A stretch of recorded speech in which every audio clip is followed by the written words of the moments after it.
মুআজ, তুমি আল্লাহর সাথে শিরিক করবে না। যদিও তোমাকে হত্যা করা হয় কিংবা তোমাকে আগুনে পুড়ে হত্যা করা হয়। সূরা মায়েদার ৭২ নম্বর আয়াত আল্লাহ বলেন, ইন্নাহু মান ইশরিক বিল্লাহ ফাকাদ হারামাল্লাহু আলাইহিল জান্নাহ ওয়া মাওয়াহুন নার ওয়া মা লিয-যালিমিনা মিন আনসার। আল্লাহ বলেন, নিশ্চয় যারা আল্লাহ তাআলার সাথে শিরিক করে অংশীদারিত্ব স্থাপন করে আল্লাহ তাআলা তাদের উপর আল্লাহ তাআলার জান্নাতকে হারাম করে দিয়েছে। তাহলে এক নাম্বার শিরিক সম্পর্কে আমরা জানতে পারলাম, শিরিক এটা মহা জুলুম। ২ নাম্বার, শিরিক যে ব্যক্তি আল্লাহর সাথে অংশীদারিত্ব স্থাপন করবে আল্লাহ তাআলা তার উপর আল্লাহর জান্নাতকে হারাম করে দিবে। ৩ নাম্বার, যে ব্যক্তি শিরিক করবে আল্লাহ তাআলা তার সমস্ত আমল বরবাদ করে দিবে। সূরা জুমারের ৬৫ নম্বর আয়াতে আল্লাহ বলেন, ওয়ালাকাদ উহিয়া ইলাইকা ওয়া ইলাল্লাযীনা মিন ক্বাবলিক লাইন আশরাকতা লায়াহবাতান্না আমালুক ওয়া লাতাকুনান্না মিনাল খাসিরিন।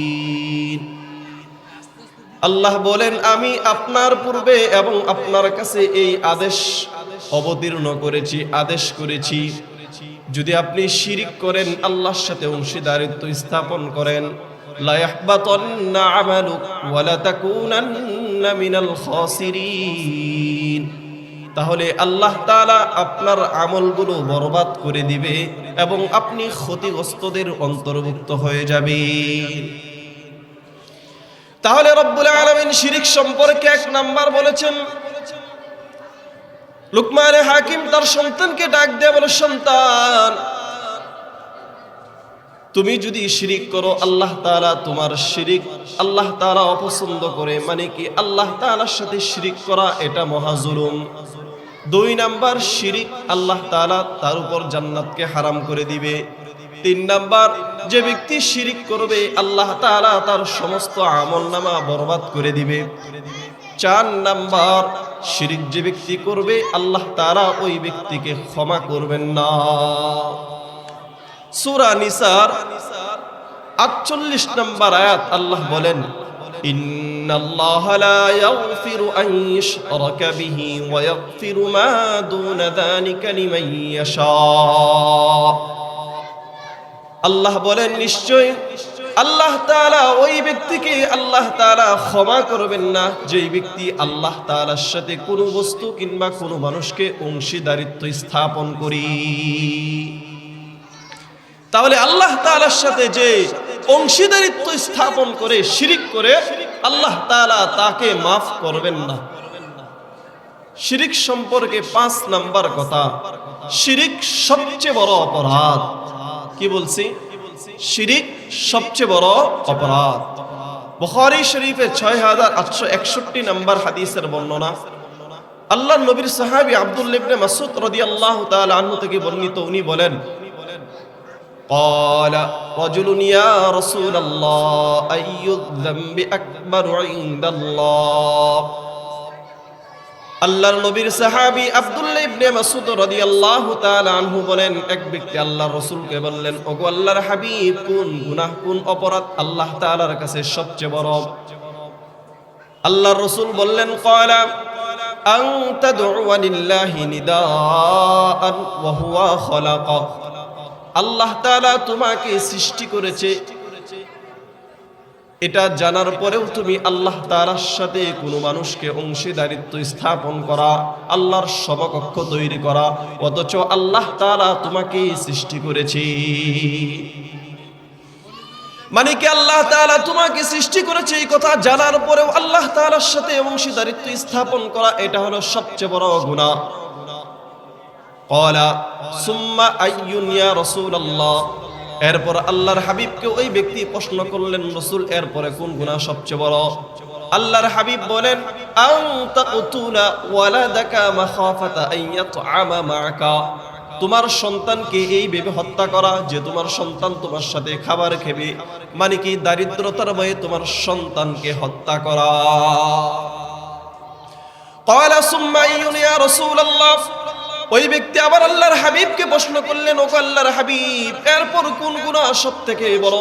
আল্লাহর হাবিব বললেন, শোনো, আনতুজানিয়া হালিলাতা জারিক, তোমার প্রতিবেশীর স্ত্রীর সাথে জিনায় লিপ্ত হওয়া, এটা হলো এরপর সবথেকে বড় গুনাহ। তাহলে সবথেকে বড় গুনাহের নাম হলো আল্লাহ তাআলার সাথে কোনো বস্তুকে, আল্লাহ তাআলার সাথে কোনো মানুষকে অংশীদারিত্ব স্থাপন করা, মানে কি শিরিক করা, এটা হলো সবথেকে বড় গুনাহ। শিরিকের ব্যাপারে ৬ নাম্বার কথা, কবিরা গুনাহের মধ্যে সবথেকে বড় গুনাহের নাম হলো শিরিক করা। বুখারী শরীফে ২৬৫৩ নম্বর হাদিসের বর্ণনা, قال رسول الله صلى الله عليه وسلم الكبائر الاشراك بالله, নবীজি বলেন কবিরা গুনাহের মধ্যে, বড় কবিরা গুনাহের মধ্যে একটা গুনাহ হলো আল ইশরাকু বিল্লাহ। ১ নাম্বার আল্লাহ তাআলার সাথে শিরিক করা, ২ নাম্বার ওয়া উকুকুল ওয়ালিদাইন, পিতা মাতার অবাধ্য হওয়া, পিতা মাতাকে কষ্ট দেওয়া, ৩ নাম্বার ওয়া কাতলুন নাফস, কোন মানুষকে অন্যায়ভাবে হত্যা করা, ওয়া শাহাদাতুজ জুর, মিথ্যা সাক্ষী দেয়া। তাহলে কবিরা গুনাহের মধ্যে সবথেকে বড় গুনাহের নাম কি? শিরক, আল্লাহর সাথে কি করা? শিরক করা, আল্লাহর সাথে অংশীদারিত্ব স্থাপন করা। শিরিক সম্পর্কে ৭ নাম্বার কথা, আল্লাহর রাসূল মুআজ ইবনে জাবাল রাদিয়াল্লাহু তাআলা আনহুকে 10টা বিষয় ওসিয়ত করেছিলেন। সর্বপ্রথম যে ওসিয়ত করেছেন সেই বিষয়ে ওসিয়ত, মুআজ তুমি আল্লাহর সাথে শিরিক করো না। মুসনাদ আহমদের ২২০৭৫ নাম্বার হাদিসের বর্ণনা, আল্লাহ রাসূলের সাহাবী মুআজ ইবনে জাবাল রাদিয়াল্লাহু তাআলা আনহু উনি বলেন, আওসানি রাসূলুল্লাহ সাল্লাল্লাহু আলাইহি ওয়াসাল্লাম বিআশারি কালিমাত, আল্লাহর নবীর সাহাবী বলেন আল্লাহর হাবিব আমাকে 10টা বিষয়ে ওসিয়ত করেছেন। ১ নাম্বার, লা তুশরিক বিল্লাহি শাইআ ওয়া ইন কুতিলতা ওয়া হুররিকতা, মুআজ তুমি আল্লাহর সাথে শিরিক করবে না, যদিও তোমাকে হত্যা করা হয় কিংবা তোমাকে আগুনে পুড়ে হত্যা করা হয়। তোমাকে যদি হত্যা করা হয় কিংবা তোমাকে যদি আগুনে পুড়ে ফেলা হয়, এরপরও তুমি আল্লাহর সাথে শিরিক করবে না। ২ নাম্বার, ওয়ালা তাউকান্না ওয়ালিদাইক ওয়া ইন আমারাকা আন তাখরুজা মিন মালিক ওয়া আহলিক, মুআজ তুমি পিতা মাতার নাফরমানি করবে না, যদিও তোমার পিতা মাতা তোমার সম্পদ, ধন সম্পদ এগুলো থেকে, সন্তান আদি থেকে বের করে দেয়। পিতা মাতার নাফরমানি করবে না, যদিও তোমার পিতা মাতা তোমাকে তোমার ধন সম্পদ, সন্তান আদি, পরিবার পরিজন থেকে বাহির হয়ে যেতে বলে, বাহির হয়ে যেও, এরপর পিতা মাতার নাফরমানি করিও না। ৩ নাম্বার, ওয়ালা তাতরুকান্না সলাতান মাকতুবাতান মুতাআম্মিদান, মুআজ তুমি ইচ্ছাকৃতভাবে ফরজ নামাজগুলো ছেড়ে দিও না। কেননা ফাইন্না মান তারাকা সলাতান মাকতুবাতান মুতাআম্মিদান ফাকাদ বারিয়াত মিনহু জিম্মাতুল্লাহ, কেননা মুআজ যে ব্যক্তি ইচ্ছাকৃতভাবে ফরজ নামাজ ছেড়ে দেয়, ওই ব্যক্তি আল্লাহর জিম্মা থেকে বেরিয়ে যায়। তাহলে আল্লাহ রাসূল মুআজকে ওসিয়ত করলেন, মুআজ ১ নাম্বার আল্লাহর সাথে শিরিক করিও না, ২ নাম্বার মুআজ পিতা মাতার নাফরমানি করিও না, ৩ নাম্বার মুআজ তুমি ইচ্ছাকৃতভাবে ফরজ নামাজগুলো ছেড়ে দিও না, ৪ নাম্বার, ওয়ালা তাশরাবান্না খামরান ফাইন্নাহু রাসু কুল্লি ফাহিশা, মুআজ তুমি মদ পান করিও না, কেননা মদ পান সমস্ত অশ্লীলতার দরজাকে খুলে দেয়। মুআজ তুমি মদ পান করিও না, কেননা মদ পান সমস্ত অশ্লীলতার দরজা। ৫ নাম্বার, ওয়া ইয়াকা ওয়াল মাসিয়া ফাইন্না বিল মাসিয়াতি হাল্লা সাখাতুল্লাহ, মুআজ তুমি আল্লাহর নাফরমানি করিও না, কেননা আল্লাহর নাফরমানি দুনিয়াতে আযাব গজব নিয়ে আসে। মুআজ আল্লাহর নাফরমানি করিও না, কেননা আল্লাহর নাফরমানি দুনিয়াতে আযাব নিয়ে আসে, আল্লাহ তাআলার গজব নিয়ে আসে। ৬ নাম্বার, ওয়া ইয়াকা ওয়াল ফিরার মিনাজ ওয়া ইন হালাকান নাস। মুআজ যুদ্ধের ময়দানে অংশ নেওয়ার পরে যদিও সমস্ত মানুষ ধ্বংস হয়ে যায়, এরপরেও যুদ্ধের ময়দান থেকে তুমি পলায়ন করিও না। কি ওয়া ইয়াকা ওয়াল ফিরার মিনাজ যাহফ ওয়া ইন হালাকান নাস। যুদ্ধে শরীক হওয়ার পরে সমস্ত মানুষ যদিও ধ্বংস হয়ে যায়, এরপরও যুদ্ধের ময়দান থেকে পলায়ন করো না। وَإِذَا أَصَابَ النَّاسَ مَوَتًا وَأَنْتَ فِيهِمْ فَاصْبُرْ। মুআজ, তুমি যদি এমন অঞ্চলে থাকো যে অঞ্চলের মধ্যে মহামারী লেগেছে, আর এমত অবস্থায় যদি তুমি ওই অঞ্চলের মধ্যে থাকো, তাহলে ওই অঞ্চল থেকে, ওই এলাকা থেকে তুমি পলায়ন করিও না। তাহলে 7 ওসিয়ত, 10 ওসিয়ত, এই 7টা করলে অপরাধ, পরের 3টা না করলে অপরাধ। পরের 3টার মধ্যে 1 নাম্বার ওয়ানফিক আলা আয়ালিকা মিন তাওলিক। মুআজ, তুমি তোমার পরিবারের জন্য সাধ্য অনুযায়ী, তোমার সামর্থ্য অনুযায়ী তুমি তোমার পরিবারের জন্য খরচ করো। হ্যাঁ, ওয়ালা তারফা আনহুম আসাকা আদাবা। মুআজ, তুমি তোমার পরিবার থেকে শাসনের লাঠিগুলো উঠিয়ে নিয়ে যেও না। মানে তুমি তোমার পরিবারকে আল্লাহ তাআলার হুকুমের ব্যাপারে তাদেরকে ভয় দেখাও। ওয়া আখিফহুম ফিল্লাহ। মুআজ, তুমি তোমার পরিবারকে আল্লাহর ব্যাপারে ভয় দেখাও। তাহলে প্রথম 7টা করলে অপরাধ, পরের 3টা না করলে অপরাধ। এই 10 ওসিয়তের মধ্যে সর্বপ্রথম যে ওসিয়ত মুআজকে করলেন, মুআজ, তুমি আল্লাহর সাথে শিরিক করিও না, কেননা শিরিক তোমার জিন্দেগীর সমস্ত আমল বরবাদ করে দিবে। তাহলে শিরিকের ব্যাপারে 7 নাম্বার কথা ছিল। আল্লাহর রাসূল মুআজ ইবনে জাবাল রাদিয়াল্লাহু তাআলা আনহুকে 10টা ওসিয়ত করেছেন। 10 ওসিয়তের সর্বপ্রথম যে ওসিয়ত করলেন সেটা হলো, মুআজ, তুমি আল্লাহর সাথে শিরিক করো না। যদিও তোমাকে হত্যা করা হয়, যদিও তোমাকে আগুনে পুড়ে ফেলা হয়।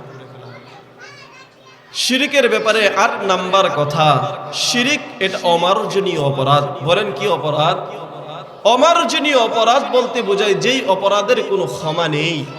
তিরমিজি শরীফের 3540 নাম্বার হাদিসের বর্ণনা, হাদিসে কুদসি আল্লাহ তাআলা বলেন, ইবনা আদম, হে বনি আদম, ইন্নাকা মা দাউতানি ওয়া রাজাউতানি গফারতু লাকা আলা মা কানা ফিকা ওয়ালা উবালি।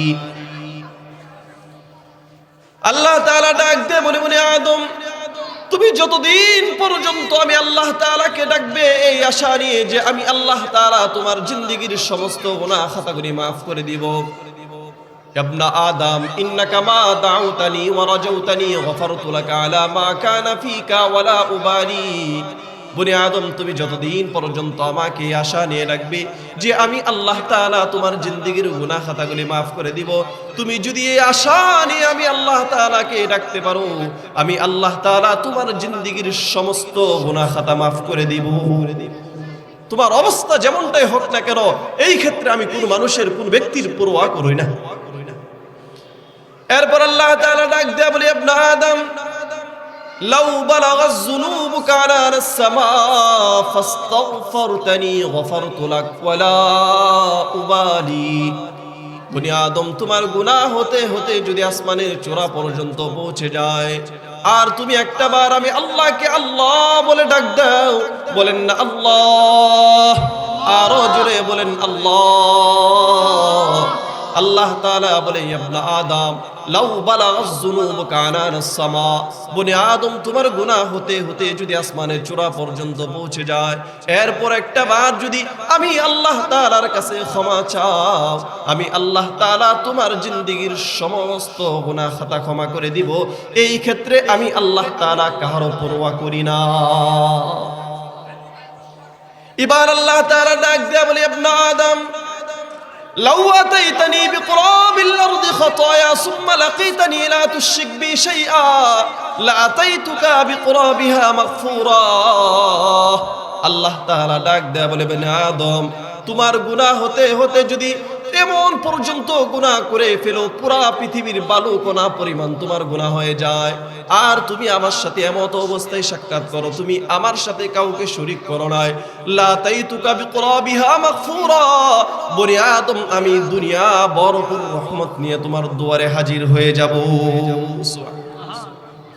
আল্লাহ এক নম্বর বললেন, বনি আদম তুমি যদি আমাকে আশা নিয়ে রাখতে পারো, যতদিন তুমি আমাকে আশা নিয়ে রাখবে তোমার অবস্থা যেমনটাই হোক না কেন, আমি আল্লাহ তোমার ডাকে সাড়া দিব এবং আমি আল্লাহ তোমার জিন্দেগির গুনাহ মাফ করে দিব। দ্বিতীয় কথা বললেন, তোমার গুনাহ যদি আসমান পর্যন্ত পৌঁছে যায় আর আমি আল্লাহকে একটাবার ডাক দিতে পারো, আল্লাহ অপরাধ হয়েছে, আমি তোমার জিন্দেগির সমস্ত অপরাধ মাফ করে দেব।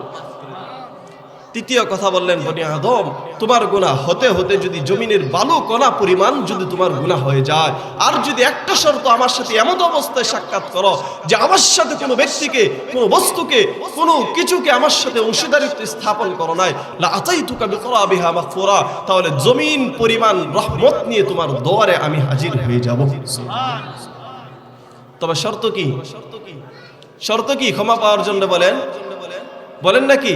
শিরক করা যাবে না, আল্লাহর সাথে অংশীদারিত্ব স্থাপন করা যাবে না। আল্লাহ যে আমাদেরকে মাফ করে দেয়, কত সূরাতে মাফ করে আল্লাহ। আমি আপনাদেরকে আরেকটা রাওয়ায়া শোনাই, বুখারী শরীফে 6879 নম্বর হাদিসের বর্ণনা। বান্দা যখন গুনাহ করে আল্লাহ তাআলা এমন ভাবে বলে, যেমন আমরা চন্দ্রিমা উদ্যান ঢাকা মোহাম্মদপুরে যদি আমরা একটা গুনাহ করি, আল্লাহ তাআলা বলে আযনাবা আবদুন যামবা ফাকালা আই রাব্বি ইগফিরলি যামবি। বান্দা যখন গুনাহ করে, গুনাহ করার সাথে সাথে বলে আই রাব্বি ইগফিরলি যামবি, হে আল্লাহ আপনি আমার গুনাহ খাতা ক্ষমা করে দিন। আল্লাহ কি বলে? আমার বান্দা গুনাহ করছে, গুনাহ করার পরে সে বলতেছে আই রাব্বি ইগফিরলি যামবি, আল্লাহ আপনি আমার গুনাহ খাতা মাফ করে দেন। এবার এই কথা শোনার পরে আল্লাহ বলে ফাতাবারাকা ওয়া তাআলা আযনাবা আবদি যামবা ফাআলিমা আন্না লাহু রাব্বা ইগফিরুয যামবা ওয়া খুযু বিয-যামবি।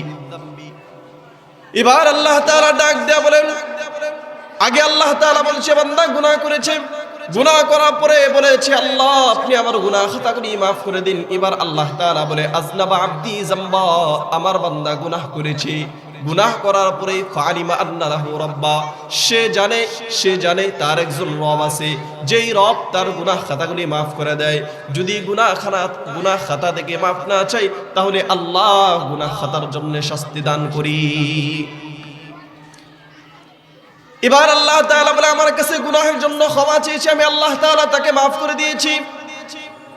আবার কিছুদিন পর কিংবা কিছুক্ষণ পর আবার আল্লাহ তাআলা বলে সুম্মা আদা ফাজনাবা, আবার শয়তানের কুমন্ত্রণায় পড়ে আমার বান্দা গুনাহ করে ফেলেছে। আবার একই ডাক আই রাব্বি ইগফিরলি যামবি। এবার তার বুঝ আসছে ফালিমা আন্না লাহু রাব্বা, তার একজন রব আছে, যেই রব তার গুনাহ ক্ষমা করতে পারে। যদি গুনাহ থেকে পানাহ না চাই তাহলে আল্লাহ তাকে শাস্তি দিবে। এই ভেবে সে আমার কাছে গুনাহের জন্য ক্ষমা যাচ্ছে, আল্লাহ বলেন আমি তাকে মাফ করে দিয়েছি। সুবহানাল্লাহ। এবার আল্লাহ বলে আবার সে গুনাহ করছে, মাদা ফাসনাবা ফাকালা আই রাব্বি ইগফিরলি যামবি, কেননা সে জানে তার একজন রব আছে। আবার সে গুনাহ করছে, আবার তাকে মাফ করে দিয়েছি। বারবার গুনাহ করে বারবার ক্ষমা চা, আল্লাহ বলে আমি বারবার তার জিন্দেগীর সমস্ত গুনাহ খাতা মাফ করে দেই। সুবহানাল্লাহ। আমি বুখারীর আরেকটা riwayat আমি আপনাদেরকে শোনাই, বুখারী শরীফে 6466 নম্বর হাদিসের বর্ণনা। আল্লাহ এটাও হাদিসে কুদসি, আল্লাহ তাআলা বলেন ইয়া ইবাদি ইন্নী হারামতুয যুলমা আলা নাফসি ওয়া জাআলতু বাইনাকুম মুহাররামা ফালা তাযালামু। আল্লাহ তাআলা ডাক দেয়া বলেন ইয়া ইবাদি, হে আমার বান্দারা, ইন্নী হারামতুয যুলমা আলা নাফসি, আমি আমার নিজের উপর জুলুম করাকে হারাম করেছি। সুবহানাল্লাহ। আল্লাহ তাআলা এবার ডাক দেয়া বলে ওয়াজআলতু বাইনাকুম মুহাররামা ফালা তাযালামু, বান্দা তোমাদের উপর জুলুম করাকেও আমি আল্লাহ হারাম করে দিয়েছি। ফালা তাযালামু, অতঃপর তোমরা পরস্পর একে অপরের উপর জুলুম করো না। কি বলছে? অতএব তোমাদের উপর জুলুম করাকে আমি আল্লাহ হারাম করে দিয়েছি, অতএব তোমরা পরস্পর জুলুম করো না। এবার আল্লাহ তাআলা ডাক দেয়া বলেন ইয়া ইবাদি কুল্লুকুম দাল্লুন ইল্লা মান হাদাইতু ফাস্তাহদুনি উহদিকুম। হে আমার বান্দারা, তোমরা প্রত্যেকেই ছিলে পথভ্রষ্ট, আমি আল্লাহ তাআলা যাকে না হেদায়েত দিয়েছি ফাস্তাহদুনি উহদিকুম, অতএব তোমরা আমার কাছে হেদায়েত চাও, আমি আল্লাহ তোমাদেরকে হেদায়েতের নূর দান করব। চিল্লায়া বলেন সুবহানাল্লাহ। এবার আল্লাহ তাআলা, এই জন্য আল্লাহ তাআলার কাছে মাঝে মাঝে দোয়া করা, রব্বানা লা তুযিগ কুলুবানা বা'দা ইয হাদাইতানা, হে আল্লাহ আপনি আমাদেরকে হেদায়েত দেওয়ার পর আপনি হেদায়েতের নূরকে আমাদের সিনা থেকে ছিনিয়ে নিয়ে যান না। আল্লাহর কাছে দোয়া কর, আল্লাহ হেদায়েত দেওয়ার পর আমার হেদায়েতকে আপনি ছিনিয়ে নিয়ে যান না। কারণ পৃথিবীতে এমন অসংখ্য মানুষ আছে যাদেরকে আল্লাহ হেদায়েত দিয়েছে, আল্লাহর নাফরমানি করতে করতে এক পর্যায়ে আল্লাহ হেদায়েতের নূর তাদের অন্তর থেকে ছিনিয়ে নিয়ে যায়। এই জন্য হেদায়েত বড় মারাত্মক জিনিস, হেদায়েত আল্লাহ তাআলার পক্ষ থেকে বড় সৌভাগ্যের জিনিস। এরপরে এটাও দোয়া করা, আল্লাহ হেদায়েত আপনি আমার থেকে ছিনিয়ে নিয়ে যান। এবার আল্লাহ তাআলা ডাক দিয়ে বলেন, ইয়া ইবাদি কুল্লুকুম জাইউন ইল্লা মান আত'আমতুহু ফাস্তাত'ইমুনি উত'ইমুকুম, হে আমার বান্দারা তোমরা প্রত্যেকেই ছিলে ক্ষুধার্ত, আমি আল্লাহ তাআলা যাকে না খাইয়েছি, অতএব আমি আল্লাহ তাআলার কাছে খাবার চাও, আমি আল্লাহ তোমাদেরকে খাবার দান করব। সুবহানাল্লাহ। এবার আল্লাহ তাআলা বলে, ইয়া ইবাদি কুল্লুকুম কুল্লুকুম মারিন ইল্লা মান কাসাইতুহু ফাস্তাকসুনি আকসুকুম, আল্লাহ বলে বান্দা তোমরা প্রত্যেকেই ছিলে উলঙ্গ, আমি আল্লাহ তাআলা যাকে না পোশাক পরিয়েছি, অতএব তোমরা আমার কাছে পোশাক চাও, আমি আল্লাহ তোমাদেরকে পোশাক দান করব। সুবহানাল্লাহ। এই জন্য রাস্তাঘাটের মধ্যে তাকায় দেখবেন অনেক পাগল পাওয়া যায় যাদেরকে আল্লাহ তাআলা পোশাক পরার তৌফিক দেয় নাই, এই জন্য তারা পোশাক পরতে পারে নাই। 24 ঘন্টা তারা উলঙ্গ থাকা, হ্যাঁ 24 ঘন্টা তারা কি থাকে? উলঙ্গ থাকে। কাপড় দিলেও ছুঁড়ে মারে, কাপড় পরিধান করে না। আল্লাহ তাদেরকে কাপড় পরার মতো তৌফিক দেয় নাই, এই জন্য আল্লাহ তাআলার কাছে বলে, আল্লাহ আপনি আমাকে কাপড় পরার মতো তৌফিক দান করেছেন। থামুন না যায়।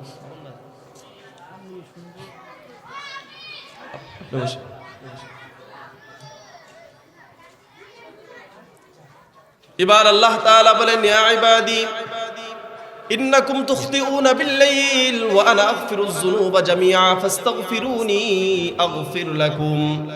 আল্লাহ তাআলা বলেন, হে আমার বান্দারা তোমরা দিনেও গুনাহ করো রাত্রেও গুনাহ করো, দিনেও গুনাহ করো রাত্রেও গুনাহ করো, আমি আল্লাহ তাআলা তোমাদের গুনাহগুলো ক্ষমা করে দেই। ফাস্তাগফিরুনি আগফির লাকুম, অতএব তোমরা আমার কাছে গুনাহের জন্য ক্ষমা চাও, আমি আল্লাহ তোমাদের জিন্দেগীর সমস্ত গুনাহ ক্ষমা করে দিব। তোমরা গুনাহ করো, রাত্রেও গুনাহ করো, দিনেও গুনাহ করো, কিন্তু আমি আল্লাহ তোমাদেরকে গুনাহ ক্ষমা করে দেই। অতএব জানো বান্দা, তোমরা যদি আমার কাছে গুনাহের জন্য ক্ষমা চাও তাহলে আমি আল্লাহ তাআলার কাছে ভালো লাগে, এই জন্য বলেছি আমার কাছে গুনাহের জন্য ক্ষমা চাও, আমি আল্লাহ তোমাদের গুনাহ খাতা মাফ করে দিব। তাহলে আজকে থেকে আল্লাহর কাছে গুনাহের জন্য ক্ষমা চাবো তো ইনশাআল্লাহ? কে কে চাবো? হাত তুলি। আল্লাহ তৌফিক দান করে বলেন আমিন। এই রাত্রেও গুনাহ করি, দিনেও গুনাহ করি, আল্লাহ যে আমাদেরকে ক্ষমা করে দেয়, এটা কিভাবে ক্ষমা করে? এখন আপনাদের প্রশ্ন না, রাত্রেও গুনাহ করি দিনেও গুনাহ করি, আল্লাহ আমাদেরকে ক্ষমা করে দেয়, এটা কিভাবে করে? বুখারী শরীফে 6882 নম্বর হাদিসের বর্ণনা। আল্লাহ তাআলা বলেন, আল্লাহ রাসূল সাল্লাল্লাহু আলাইহি ওয়াসাল্লাম বলেছেন, ইন্নাল্লাহা ইয়াবসুতু ইয়াদাহু বিল-লাইল লিয়াতুবা মুসিউন নাহার। নবীজি বলেন, আল্লাহ তাআলা রাত্রির বেলা তার ক্ষমার হাতটাকে প্রসারিত করে রাখেন দিনের অপরাধীদেরকে ক্ষমা করার জন্যে। আল্লাহ তাআলা বলে, না জানি আমার কোন বান্দা দিনের বেলা গুনাহ করেছে, বন্ধুর কুমন্ত্রণায় পড়ে, শয়তানের কুমন্ত্রণায় পড়ে, রাত্রে বেলায় তার বুঝ আসছে আরে আমার দ্বারা গুনাহ হয়েছে, ওই বান্দা যখন একটা বার ডাক দেয়া বলে, আল্লাহ দিনের বেলা আমি অপরাধ করেছি, এখন জালেম হিসাবে, অপরাধী হিসাবে আপনার দুয়ারে আমি হাজিরা দিতে এসেছি, আল্লাহ আপনি আমার গুনাহ খাতাগুলি ক্ষমা করে দিন। আল্লাহ বলে, চাইতে দেরি, তোমার গুনাহ ক্ষমা করতে আমি আল্লাহ দেরি করি না। এবার আল্লাহ রাসূল বলেন, ওয়া ইন্নাল্লাহা ইয়াবসুতু ইয়াদাহু বিন-নাহার লিয়াতুবা মুসিউল লাইল। আল্লাহ তাআলা দিনের বেলায় তিনার ক্ষমার হাতটাকে সম্প্রসারিত করে রাখেন রাতের অপরাধীদেরকে আল্লাহ ক্ষমা করার জন্য। তাহলে আল্লাহ বলছেন, তোমরা দিনেও গুনাহ করো রাত্রেও গুনাহ করো, আমি আল্লাহ তোমাদেরকে ক্ষমা করে দেই। বান্দা আমার কাছে ক্ষমা চাও, আমি তোমাদের জিন্দেগীর সমস্ত গুনাহ ক্ষমা করে দিব। সুবহানাল্লাহ। আল্লাহ তাআলা কত বড় দয়ালু, আল্লাহ তাআলা কত বড় দাতা। বুখারী শরীফে 6466 নম্বর হাদিসটা যদি আমি আপনাদেরকে শোনাই তাহলে বুঝতে পারবেন কি পরিমাণ আল্লাহ তাআলা আমাদেরকে দান করে, কি পরিমাণ আল্লাহ তাআলা দেওয়ার জন্য আমাদেরকে প্রস্তুত। এই জন্য আল্লাহ তাআলা ডাক দেয়া বলেন বুখারীর একবারে শেষ বর্ণনা, লাউ আন্না আউওয়ালাকুম ওয়া আখিরাকুম ওয়া ইনসাকুম ওয়া জিন্নাকুম কামু ফি সাঈদিন ওয়াহিদিন ফাসআলুনি ফাআতাইতু কুল্লা ইনসানিন মাসআলাতাহু মা নাকাসা যালিকা মিম্মা ইনদি ইল্লা কামা ইয়ানকুসুল মিখয়াতু ইদা উদখিলাল বাহরা।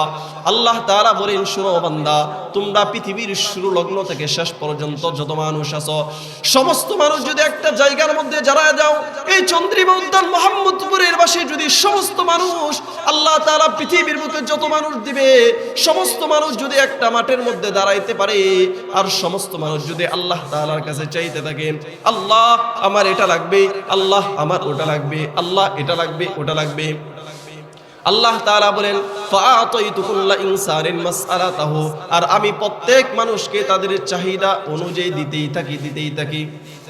কি প্রত্যেকটা মানুষ কিয়ামত পর্যন্ত যত মানুষ আসবে, সমস্ত মানুষ যদি একটা জায়গায় দাঁড়ায় যা, আর দাঁড়ানোর পরে আমার কাছে এটা চাইতে থাকে ওটা চাইতে থাকে, আর আমি আল্লাহ তাআলা প্রত্যেকের হাজত পূর্ণ করতে থাকি, আল্লাহ তাআলা বলে মা নাকাসা যালিকা মিম্মা ইনদি ইল্লা কামা ইয়ানকুসুল মিখয়াতু ইদা উদখিলাল বাহরা। শোনো শোনো, আমার ধনভাণ্ডারে ওই পরিমাণও কমতে আসবে না। যদি কোনো একজন মানুষ সমুদ্রের মধ্যে একটা সুই নিক্ষেপ করে, সুই নিক্ষেপ করার পর যদি সে সুইটা নিয়ে আসে, তুলে নিয়ে আসে, সুইয়ের মধ্যে পানি লাগার কারণে সমুদ্রে পানির মধ্যে যেমন কমতি আসে না, আল্লাহ তাআলা বলে সমস্ত মানুষকে যদি আমি তাদের চাহিদা মিটাইতে থাকি, আমার ধনভাণ্ডারে এই পরিমাণও কমতি হবে না। চিল্লায়া বলেন সুবহানাল্লাহ। তাহলে আল্লাহ তাআলা কি পরিমাণ দাতা, আল্লাহ তাআলা কি পরিমাণ দয়ালু। তাহলে শর্ত একটা, কি করা যাবে না, আল্লাহর সাথে শিরিক করা যাবে না। যদি আল্লাহ তাআলার সাথে শিরিক ব্যতীত অন্য কোনো অপরাধ করে ফেলি, আল্লাহ তাআলা চাওয়ার সাথে সাথে আল্লাহ আমাদের গুনাহ মাফ করে দিবেন। শিরিকের ব্যাপারে 9 নাম্বার কথা, প্রতি বৃহস্পতিবার এবং সোমবার প্রত্যেক বান্দার আমলনামা আসমানে উঠে। সুবহানাল্লাহ। বুখারী শরীফে 6440 নম্বর হাদিসের বর্ণনা, হাদিসটি মারফু সূত্রে বর্ণিত, আবু হুরায়রা রাদিয়াল্লাহু তাআলা আনহু থেকে বর্ণিত। তু'রাদুল আমাল ফি কুল্লি ইয়াউমি খামিস ওয়া ইসনাইন ফায়াগফিরুল্লাহু আযজা ওয়া যালিক ফি যালিকাল ইয়াউম লিকুল্লি ইমরিইন লা ইউশরিক বিল্লাহি শাইআ। প্রত্যেক বান্দার আমলনামা আল্লাহ তাআলার দরবারে প্রতি বৃহস্পতিবার এবং সোমবার দিন উঠানো হয়। ওটার সাথে সাথে আল্লাহ তাআলা যদি দেখে শিরিক মুক্ত ইবাদত তার গিয়েছে, আল্লাহ তাআলা তার আমলনামাগুলো আল্লাহ তাআলা কবুল করে নেয় এবং তার গুনাহ খাতাগুলি মাফ করে দেয়। তবে ওই দিন এক ব্যক্তিকে আল্লাহ তাআলা ক্ষমা করে না, ইল্লা ইমরাতান কানাত বাইনাহু ওয়া বাইনা আখিহি শাহনা। যেই ব্যক্তি তার ভাইয়ের সাথে পরস্পর দ্বন্দ্ব থাকে, ঝগড়া ফাসাদ থাকে, ও রুকু হাদাইনি হাত্তা ইয়াসরিহা, আরে ফেরেশতারা বলতে থাকে তাদেরকে সময় দাও, তাদেরকে সময় দাও, দেখো তারা দুই ভাইয়ের মধ্যে সুলহ মীমাংসা করে আসে কিনা। তাহলে শিরিক মুক্ত ইবাদত যদি আল্লাহর আসমানে ওঠে, আল্লাহ তাকে ক্ষমা করে দেয়। তবে এক ব্যক্তিকে ওই দিন ক্ষমা করে না। দুই ব্যক্তি ধরতে গেলে, একজন যার মধ্যে শিরিক আছে, দুই যে পরস্পর ভাইয়ের মধ্যে তার লাগালাগি আছে, হিংসা বিদ্বেষ আছে, এই ব্যক্তিকে আল্লাহ ক্ষমা করেন না। তাহলে শিরিক মুক্ত ইবাদত যদি আমাদের আসমানে যায়, তাহলে আল্লাহ তাআলা আমাদেরকে কি করে দিবেন বলেন? আরে বলেন না, কি করে দিবেন? ক্ষমা করে দিবেন। এই জন্য বাবা শিরিক করা যাবে না। শিরিক এটা মহা জুলুম, শিরিক এটা মহা অন্যায়, শিরিক এটা মহা অন্যায়, শিরিক করা যাবে। আল্লাহ প্রিয় ভাইরা, গুনাহ করার আগ দিয়ে অবশ্যই আমরা খেয়াল রাখবো কয়েকটা জিনিস। 1 নাম্বার, দুনিয়ার মধ্যে আমার যত বিপদ আসে, সমস্ত বিপদ আমার গুনাহের কারণে আসে। দুনিয়াতে যত বিপদ আসে, সমস্ত বিপদ আমার গুনাহের কারণে আসে। সূরাতুশ শুআরা 30 নম্বর আয়াত, আল্লাহ বলেন ওয়ামা আসাবাকুম মিন মুসিবাতিন ফাবিমা কাসাবাত আইদিন নাস। আল্লাহ তাআলা বলেন দুনিয়ার মধ্যে তোমাদের যত বিপর্যয় আসে, সমস্ত কিছু তোমাদের কৃতকর্মের কারণে আসে।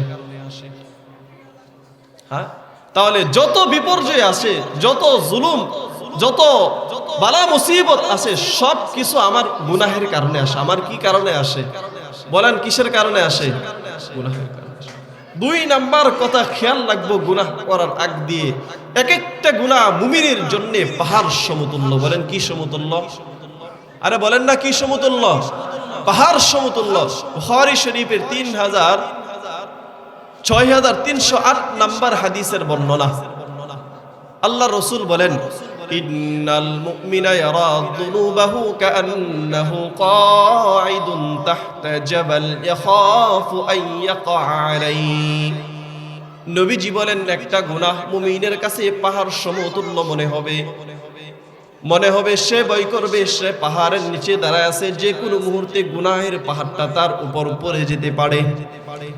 নবীজি বলেন, এক একটা গুনাহ মুমিনের কাছে পাহাড় সমতুল্য মনে হবে, যে কোনো মুহূর্তে গুনাহটা তার উপর, পাহাড়টা তার উপর পড়ে যেতে পারে। এরপর নবীজি বলেন, ওয়া ইন্নাল ফাজিরা ইয়ারা যুনুবাহু কাযুবাব মাররা আলা আনফি। নবীজি বলেন, পক্ষান্তরে ফাসিক, ফুজ্জার, পাপাচার, তার কাছে গুনাহ মনে হবে একটা মশা যে তার নাগের ডুগা দিয়ে চলে গেছে। এক একটা গুনাহ মুমিনের কাছে কি মনে হবে বলেন তো? পাহাড় সমতুল্য মনে হবে, যে কোনো মুহূর্তে এই গুনাহের পাহাড়টা তার উপর পড়ে যেতে পারে। পক্ষান্তরে ফাজের, পাপাচার, পাপিষ্ট ব্যক্তির কাছে গুনাহটা মনে হবে, আরে এটা না একটা মশা। কারো নাগের ডুগায় যদি মশা বসে, তাহলে সে কি মনে করে মশা বসছে? বলেন তো, হাতে বাড়ি মারে চলে যায়। পক্ষান্তরে মুমিনের কাছে এক একটা গুনাহ মনে হবে কি সমতুল্য বলেন? পাহাড় সমতুল্য। এই জন্য গুনাহ করার আগ দিয়ে এটা খেয়াল রাখা, আমার এক একটা গুনাহ আমার জন্য গুনাহের পাহাড় হয়ে যেতে পারে। 3 নাম্বার গুনাহ করার আগ দিয়ে খেয়াল রাখবো, মানুষ যখন গুনাহ করে, মানুষ গুনাহ করার সাথে সাথে তার অন্তরের মধ্যে একটা কালো দাগ পড়ে যায়। কি পড়ে? বলেন না। মানুষ গুনাহ করার সাথে সাথে তার অন্তরে কি পড়ে? কালো দাগ পড়ে। তিরমিজি শরীফের 3334 নম্বর হাদিসের বর্ণনা। আল্লাহর রাসূল বলেন, ইন্নাল আবদা ইদা আখতা খাতিআতান নুকিতাত ফি কলবিহি নুকতাতুন সাওদা। নবীজি বলেন, বান্দা যখন গুনাহ করে, গুনাহ করার সাথে সাথে তার অন্তরের মধ্যে একটা কালো দাগ টেনে দেওয়া হয়। এরপর নবীজি বলেন, ফাইদা হুয়া নাযা ওয়াস্তাগফারা ওয়া তাবা সুকিলা কলবু। নবীজি বলেন, যখন গুনাহ করার পরে তার ভিতরে বুঝ চলে আসে, আমার দ্বারা গুনাহ হয়েছে, এরপর সে তওবা পড়ে, ইস্তিগফার পাঠ করে, আল্লাহ তাআলার সাথে সাথে তার গুনাহের অন্তরের কালো দাগটা দূর করে দেয়। মানুষ যখন গুনাহ করে, গুনাহ করার সাথে সাথে তার অন্তরে একটা কালো দাগ পড়ে। এই কালো দাগ পড়ার পরে সে যখন তওবা করে, ইস্তিগফার পাঠ করে, সে বুঝে আমার দ্বারা গুনাহ হয়েছে, সাথে সাথে আল্লাহ তাআলা তার অন্তরের কালো দাগটা দূর করে দেয়। এরপর নবীজি বলেন, ফাইন আদা জিদা হাত্তা তা'লু কলবা ওয়া হিয়া রান। নবীজি বলেন, গুনাহ করার পরে সে যদি তওবা না করে গুনাহ চালিয়ে যায়, ফাইন আদা জিদা, নবীজি বলেন, গুনাহ যদি চালায়া যায়, ওই অন্তরের কালো দাগটা আরো দ্বিগুণ ভাবে বাড়তে থাকে। এক পর্যায়ে হাত্তা তা'লু কলবা, এক পর্যায়ে গুনাহের কালো দাগ দ্বারা তার অন্তরটা একেবারে শেষ হয়ে যায়। যেমন আমি আপনাকে একটু উদাহরণ দেই, এই যে সাদা একটা পৃষ্ঠা, বাচ্চারা যদি পেন্সিল দিয়ে কি দেয়, দাগ দেয়, তাহলে কি পড়বে? দাগ পড়বে। যদি রাবার দিয়ে আবার মুছে দেয়, তাহলে সাথে সাথে দাগটা শেষ। ঠিক বান্দা যখন গুনাহ করে, তার অন্তরে একটা কালো দাগ পড়ে, এই কালো দাগ দূর করার জন্য আল্লাহ তাআলা রাবার হিসেবে আল্লাহ তাআলা দিয়েছেন কি? তওবা, ইস্তিগফার। মানুষ যখন তওবা করে, সাথে সাথে তার আগের মতন হয়ে যায়। পৃষ্ঠা যেমন দাগ দেওয়ার কারণে কালো হয়ে গিয়েছিল, পেন্সিল এরপর রাবার দিয়ে মুছার সাথে সাথে শেষ। ঠিক বান্দা গুনাহ করার পরে যখন তওবা করে, আল্লাহ ওভাবে মুছে দেয়। ঠিক যখন পেন্সিল দিয়ে আঁকা আঁকির পরে না মুছে, একের পর এক লিখতেই থাকে, আঁকতেই থাকে, এক পর্যায়ে পৃষ্ঠাটা একবার কালো হয়ে যায়। ঠিক বান্দা যখন গুনাহ করতে থাকে, তওবা আর ইস্তিগফার না করে, এক পর্যায়ে তার অন্তরটা একবারে কালো মসৃণ হয়ে যায়। ওয়াহিয়া রান, নবী বলেন সেটা হলো রন, যেটা আল্লাহ তাআলা বলেছেন কাল্লা বাল রানা আলা কুলুবিহিম মা কানু ইয়াকসিবুন। আল্লাহ বলেন কখনোই নয়, বরং এটা তাদের কৃতকর্মের কারণে তাদের অন্তরে কালো দাগ পড়েছে। তাহলে নবীজি বলেন ৩ নাম্বার গুনাহের ব্যাপারে কথা ছিল, বান্দা যখন গুনাহ করে, গুনাহ করার সাথে সাথে তার অন্তরের মধ্যে একটা কালো দাগ পড়ে যায়। কালো দাগ পড়ার পরে যখন সে তওবা করে, ইস্তিগফার পাঠ করে, আল্লাহ তাআলা তার কালো দাগকে মুছে দেয়। আর যদি সে কন্টিনিউ চালিয়ে যায় তওবা না করে, এক পর্যায়ে তার অন্তরটা একেবারে কালো হয়ে যায়। তাহলে গুনাহ করার আগে এটা অবশ্যই খেয়াল রাখবো যে আমি গুনাহ করার সাথে সাথে আমার অন্তরে কালো দাগ পড়ে যায়। ৪ নাম্বার গুনাহ করার আগে খেয়াল রাখবো এক একটা গুনাহ আমার জিন্দেগি শেষ করে দিতে পারে। ছোট ছোট গুনাহ আমার অন্তর কি করে দিতে পারে, আমার জিন্দেগি শেষ করে দিতে পারে। তাখরিজুল মুসনাদ একটা কিতাব আছে, এই কিতাবের ২২,৮০৮ নম্বর হাদিসের বর্ণনা। নবীজি বলেন ইয়াকুম ওয়া মুহাক্কিরাতিজ যুনুব। নবীজি বলেন আমার উম্মত তোমরা ছোট ছোট গুনাহ থেকে বেঁচে থাকো। ফা ইন্নামা মাসালু মুহাক্কিরাতিজ যুনুব কাকাউমিন নাযালু ফি বাতনি ওয়াদিন ফাজাআ যা বাউদিন ওয়া জাআ যা বাউদিন হাত্তা আনদাজু খুবজাতাহু। নবীজি বলেন ছোট গুনাহের দৃষ্টান্ত ওই সম্প্রদায়ের ন্যায় যেই সম্প্রদায় একটা পাহাড়ের উপত্যকায় পদদেশে যাওয়ার পরে সে লাকড়ি সংগ্রহ করার পরে অনেকগুলো লাকড়ি হতে হতে এরপরে সে রুটি বানিয়ে সেটার মধ্যে সেকা দেওয়ার পরে ওই রুটির মধ্যে দেখবেন কালো কালো দাগ পড়ে যায়। দাগ পড়ে না? নবীজি বলেন ঠিক এক গুনাহ দ্বারা মানুষের অন্তর শেষ হয়ে যায় না, ঠিক যখন গুনাহ বাড়তে থাকে একের পর এক গুনাহ হতে হতে এক পর্যায়ে তার অন্তরটা একেবারে শেষ হয়ে যায়। এই জন্য নবীজি বলেন ওয়া ইন্নামা মুহাক্কিরাতুয যুনুব মাতা ইউখাযু সাহিবুহা তুহলিক। নবী বলেন ছোট গুনাহ যখন মানুষকে পেয়ে বসে, এই ছোট গুনাহ মানুষের জিন্দেগি শেষ করে দেয়। ছোট গুনাহ যখন মানুষের জিন্দেগিতে চলে আসে, আস্তে আস্তে যখন সে তওবা না করে, এক পর্যায়ে তার জিন্দেগি বরবাদ হয়ে যায়। এই জন্য গুনাহ করার আগে অবশ্যই এটা খেয়াল রাখবো এক একটা গুনাহ আমার জিন্দেগি শেষ করে দিতে পারে।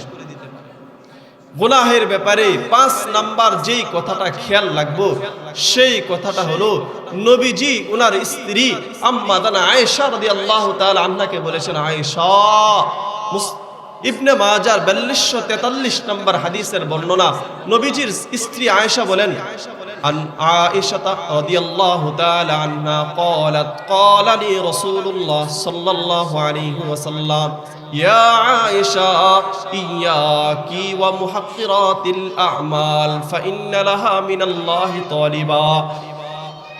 নবীজি আমাকে বলেছেন, আয়েশা রাদিয়াল্লাহু তাআলা আনহা বলেন নবীজি আমাকে বলেছেন, আয়েশা তুমি তোমার নিজেকে ছোট ছোট অপরাধ থেকে বাঁচিয়ে রাখো, কেননা ছোট অপরাধের কারণেও আল্লাহ তাআলা তোমাকে কিয়ামতের ময়দানে প্রশ্ন করবে। আয়েশা নিজেকে ছোট ছোট অপরাধ থেকে বাঁচাও, কেননা ছোট ছোট অপরাধের ব্যাপারেও আল্লাহ তাআলা তোমাকে কিয়ামতের ময়দানে কি করবে? জিজ্ঞাসা করবে। গুনাহের ব্যাপারে ৬ নাম্বার কথা যেটা খেয়াল রাখবো, আল্লাহ রসুলের একজন সাহাবী আনাস ইবনে মালিক রাদিয়াল্লাহু তাআলা আনহু উনি বলেছেন, দুনিয়ার মানুষ তোমরা তো গুনাহ করো আর এই গুনাহকে তোমরা গুনাহ মনে করো না, অথচ এক একটা গুনাহ আমাদের জিন্দেগি শেষ হয়ে যাবে, এটা আখিরাত আমরা মনে করতাম রসুলের জামানায়। বুখারী ৬৪৯২ নম্বর হাদিসের বর্ণনা।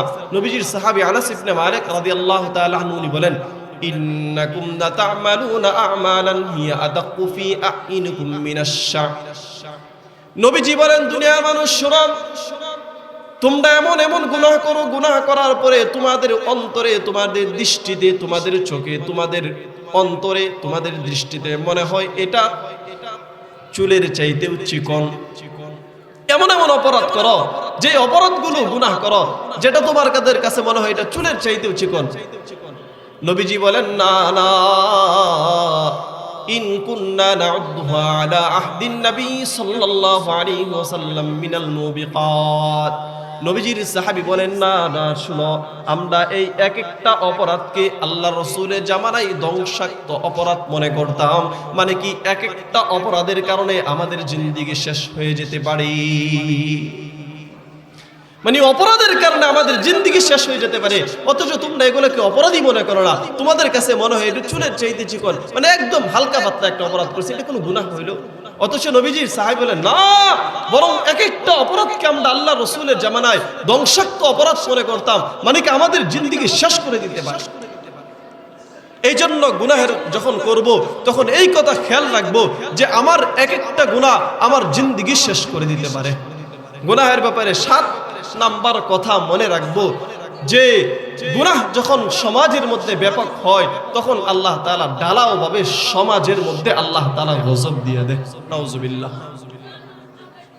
মুসনাদে আহমদের 26,636 নম্বর হাদিসের বর্ণনা, আল্লাহ রসুলের স্ত্রী উম্মে সালামা রাদিয়াল্লাহু তাআলা আনহা উনি বলেন, ইদা যহরাল মাআসি ফি উম্মতি আম্মাহুমুল্লাহু বিআযাবিম মিন ইনদিহি। নবীজি বলেন, আমার উম্মতের মধ্যে যখন গুনাহের সয়লাব হয়ে যাবে, ব্যাপক হয়ে যাবে, তখন আল্লাহ তাআলা ঢালাওভাবে ওই সমাজের মধ্যে শাস্তি দিয়ে দিবে, গজব দিয়ে দিবে। নবীজির সাহাবী বলেন, কুলতু ইয়া রাসূলুল্লাহ আমা ফীহিম সালিহুন, রাসূল তাদের মধ্যে কি ভালো মানুষ থাকবে না? ভালো মানুষের উপরও কি আল্লাহ তাআলা গজব দিয়ে দিবে? নবীজি বলেন, বালা ইসিবহুম মা আসাবান নার সুম্মা বালা ইসিবহুম মা আসাবান নাস সুম্মা ইয়াসিরুনা ইলা মাগফিরাতিন মিনাল্লাহি ওয়া রিদওয়ান। নবীজি বলেন, যখন শাস্তি আসবে তখন ভালো মানুষের উপর আসবে, পরবর্তীতে ভালো মানুষগুলো আল্লাহর সন্তুষ্টি নিয়ে জান্নাতের দিকে অগ্রসর হবে। তাহলে যখন মানুষের সমাজের মধ্যে গুনাহের সয়লাব হয়ে যাবে তখন আল্লাহ তাআলা ঢালাও ভাবে মানুষের উপর কি দিয়ে দিবে বলেন? আযাব দিয়ে দিবে। গুনাহের ব্যাপারে 8 নাম্বার কথা আমরা এটা খেয়াল রাখবো যে আল্লাহ রাসূল সাল্লাল্লাহু আলাইহি ওয়াসাল্লাম বলেছে, ইবনে মাজাহ 4019 নম্বর হাদিসের বর্ণনা, আল্লাহ রাসূলের সাহাবী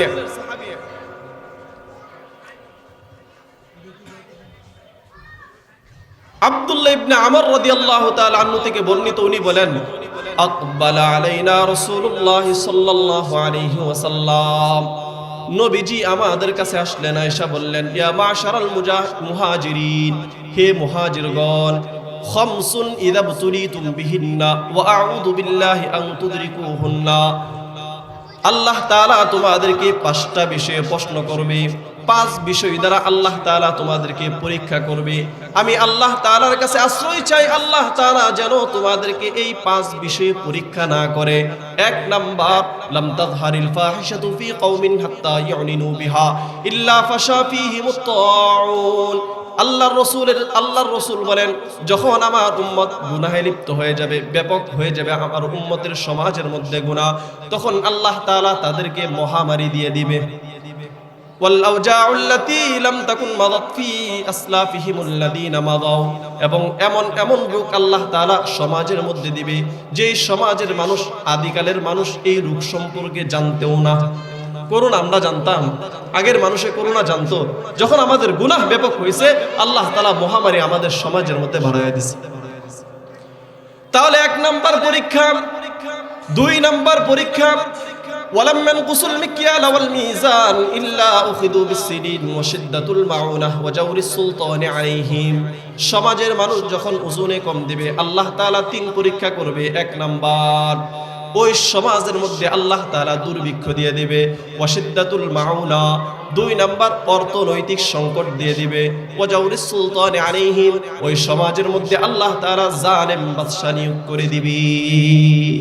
সমাজের মানুষ যখন ওজনে কম দিবে আল্লাহ এই পরীক্ষা করবে। 3 নাম্বার পরীক্ষা, ওয়ালাম ইয়ামনাউ যাকাতা আমওয়ালিহিম ইল্লা মুনিউ কাতরাতা মিনাস সামা ওয়ালাউলাল বাহাইমু লাম ইমতারু। নবীজি বলেন, সমাজের ধনী মানুষগুলো যখন যাকাত দেওয়া বন্ধ করে দিবে আল্লাহ তাআলা আসমান থেকে বৃষ্টি নাযিল করা বন্ধ করে দিবে। নবীজি বলেন, ওয়ালাউলাল বাহাইমু লাম ইমতারু, আল্লাহর রাসূল বলেন সমাজের মধ্যে যদি চতুষ্পদ জন্তুগুলো না থাকতো, বোবা পানিগুলো না থাকতো, ব্যাঙ পানি পাওয়ার পরে খুশি হবে এই ব্যাঙগুলো যদি না থাকতো, সাপ পানি পাওয়ার পরে সাঁতার কাটবে যদি সাপ না থাকতো, গরু ছাগল দুম্বা বেড়া এগুলো যদি না থাকতো, আল্লাহ তাআলা পৃথিবীর বুকে কখনো বৃষ্টি নাযিল করতো না। আল্লাহ রাসূল বলে 4 নম্বর পরীক্ষা, ওয়ালাম ইয়ানকুদু আহদাল্লাহি ওয়া আহদা রাসূলিহি ইল্লা সাল্লাল্লাহু আলাইহিম আদুওয়াম মিন গায়রিহিম ফাআখাযু বা'দ মা ফি আইদিহিম। নবীজি বলেন যখন মানুষ আল্লাহ এবং তার রাসূলের দেওয়া প্রতিশ্রুতি ভঙ্গ করবে, তখন আল্লাহ তাআলা বহিরাগত শত্রু ওই দেশের মধ্যে চড়াও করে দিবেন, আর বহিরাগত শত্রু তাদের ভালো ভালো ধন সম্পদগুলো কেড়ে নিয়ে যাবে। 5 নাম্বার, ওমা লাম তাহকুম আইম্মাতুহুম বিকিতাবিল্লাহ ওয়া ইয়াতাখায়্যারু মিম্মা আনজালাল্লাহ ইল্লা জাআলাল্লাহু বাইনাহুম। নবীজি বলেন সমাজের নেতারা যখন, নেত্রীরা যখন আল্লাহ তাআলার দেয়া বিধান, রাসূলের দেয়া হুকুম, আল্লাহর দেয়া বিধান, রাসূলের দেয়া বিধান তথা কোরআন হাদিস অনুযায়ী যখন সমাজ পরিচালনা না করবে, রাষ্ট্র পরিচালনা যখন না করবে, তখন আল্লাহ তাআলা তাদের পরস্পরের মধ্যে দাঙ্গামা হাঙ্গামা বাজায় দিবে। তাহলে 5 পরীক্ষা, মানুষ যখন সমাজে কি হয়ে যাবে, গুনাহের সয়লাব হয়ে যাবে, তখন আল্লাহ তাআলা রূপ দিয়ে দিয়ে আল্লাহ তাআলা তাদেরকে পরীক্ষা করবে। 2 নাম্বার, সমাজের মানুষ যখন ধনী মানুষগুলো যাকাত দেওয়া বন্ধ করবে, আল্লাহ তাআলা তাদের উপর দুর্ভিক্ষ চাপায় দিবে। 3 নাম্বার, যখন মানুষ যাকাত দেওয়া বন্ধ না, সমাজের মানুষগুলো যখন ওজনে কম দিবে, তখন আল্লাহ ওই সমাজে দুর্ভিক্ষ ছড়ায় দিবে। 3 নাম্বার, সমাজের মানুষগুলো যখন কি করবে, যাকাত দেওয়া বন্ধ করে দিবে, তখন আল্লাহ তাআলা আকাশ থেকে বৃষ্টি বর্ষণ অফ করে দিবে। 4 নাম্বার, সমাজের মানুষগুলো যখন আল্লাহর হুকুম এবং আল্লাহর রাসূলের হুকুম অমান্য করবে, তখন আল্লাহ তাআলা ওই সমাজের মধ্যে শত্রু চাপায়া দিবে, এই শত্রুগুলো তাদের ধন সম্পদগুলো কেড়ে নিবে। 5 নাম্বার, যখন নেতা নেত্রীরা কি করবে না, আল্লাহ এবং তার রাসূলের দেয়া বিধান অনুযায়ী রাষ্ট্র পরিচালনা করবে না, সমাজ পরিচালনা করবে না, তখন আল্লাহ তাআলা তাদের পরশের মধ্যে দাঙ্গামা হাঙ্গামা বাজায় দিবে। এই জন্য বাবা, আমরা নিজেদেরকে গুনাহ থেকে বাঁচাবো তো ইনশাআল্লাহ। বলেন কে কে গুনাহ থেকে বেঁচে থাকবো? আল্লাহ আমাদেরকে তৌফিক দান করে, বলেন আমিন। ওয়া আখিরু দাওয়ানা আলহামদুলিল্লাহি রাব্বিল আলামিন। আসসালামু আলাইকুম ওয়া রাহমাতুল্লাহ।